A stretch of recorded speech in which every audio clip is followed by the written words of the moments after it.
In the glittering world of Hollywood, where reputations are as fragile as a paper straw and oat milk lattes, one moment you're a hero, the next an internet meme. But sometimes someone steps up and says, enough is enough. Enter Sylvester Stallone. The Italian stallion isn't just an iconic figure on screen, he's a living embodiment of grit, determination, and resilience. These qualities are adored by Hollywood until they become inconvenient. Stallone's latest battle isn't with Soviet foes or jungle warriors, though. His newest rival?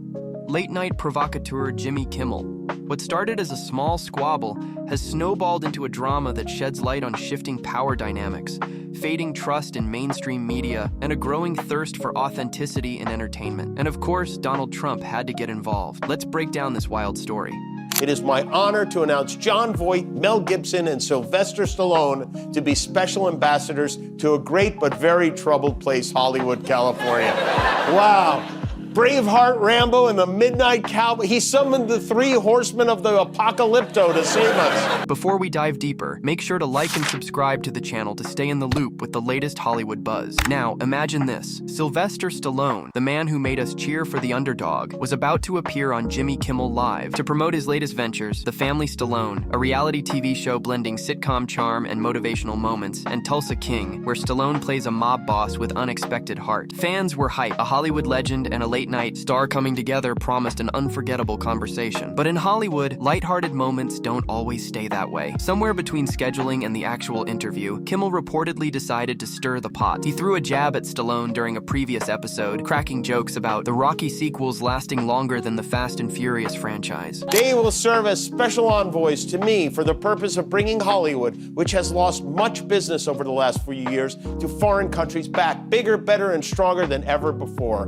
In other words, Trump saw The Expendables 3 on his plane last night and is like, I need those guys to help. These three very talented people will be my eyes and ears, and I will get done what they suggest. It will again be like the United States of America itself, the golden age of Hollywood. Fans weren't having it. Many felt Kimmel's comments were disrespectful, especially considering Stallone's legendary status. After all, this is Sylvester freaking Stallone. The drama escalated when rumors spread that Kimmel had pressured ABC to cancel Stallone's appearance. The man who had taken down Soviet boxers, jungle warlords, and mercenary armies was now, shockingly, uninvited from a late-night talk show. If Kimmel thought this would quietly blow over, he massively underestimated the power of an underdog story. As word spread, Stallone's fans, loyal as Adrian was to Rocky, weren't about to let it slide. Within hours, hashtags like Justice for Stallone and Respect the Stallion began trending on X. Social media exploded, with users calling out Kimmel for his arrogance and ABC for letting him dominate the show like a late-night dictator.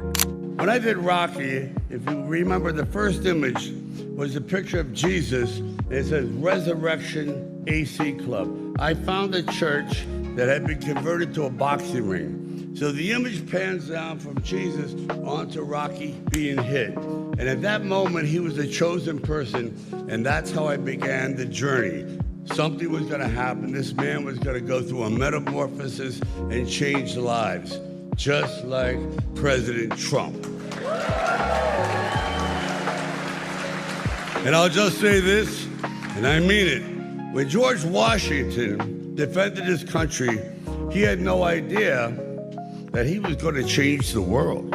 Because without him, you can imagine what the world would look like. Guess what?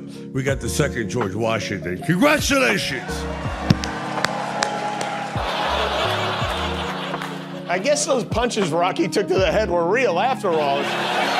George Washington was the father of our country. Donald Trump is the father of Eric. Big difference there. After Stallone, it was Golf Clubber Lang's turn at the podium. You know, I keep wondering when this bromance between Trump and Elon Musk is going to blow up like a SpaceX rocket, but for now at least, it appears to be going strong. And this is where the plot thickens. As the backlash grew, so did the fallout. Kimmel's ratings, already on a downward spiral in the age of dwindling traditional TV viewership, began nosediving. Fans were tuning out faster than during a disastrous Super Bowl halftime show. What began as a few offhand jokes had turned into a PR disaster for Kimmel, ABC, and even Disney, the corporate titan behind the network, realizing they'd messed up bigger than casting Stallone in Stop, or My Mom Will Shoot Kimmel and ABC, scrambled to make things right right. Reports surfaced that they reached out to Stallone, offering him a deal: come back on the show with no strings attached. They promised him total freedom to speak his mind, a raw and unfiltered Stallone experience. It was a transparent attempt to save the show's ratings and Kimmel's public image. Stallone's response? A resounding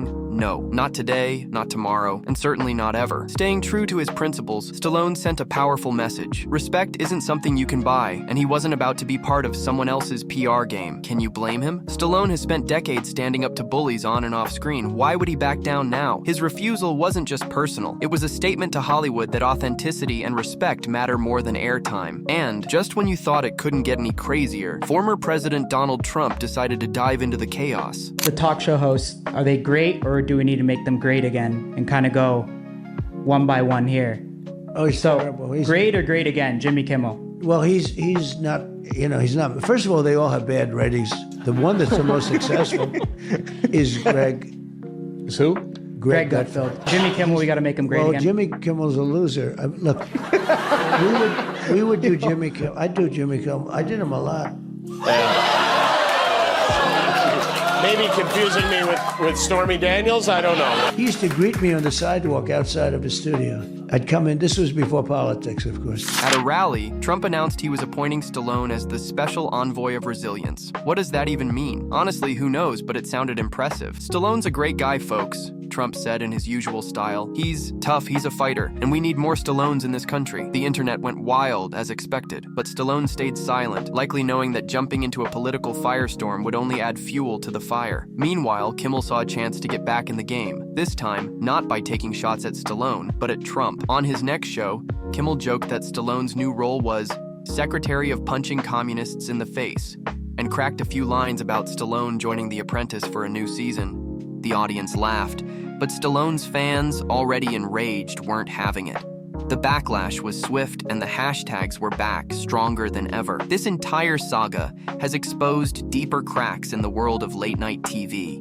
Once the pinnacle of entertainment, talk shows are now struggling to stay relevant in a time dominated by podcasts, YouTube, and social media. Why sit through scripted jokes and rehearsed interviews when you can tune into unfiltered conversations on Joe Rogan's podcast or catch Stallone chatting with Greg Gutfeld? Stallone, always ahead of the curve, is embracing this shift. Instead of relying on traditional media, he's connecting with his fans through platforms that allow him to speak directly to them. No PR filters, just the real deal, and his fans love it. The rise of alternative platforms is a wake-up call for Hollywood. Celebrities no longer need legacy media to reach their audience.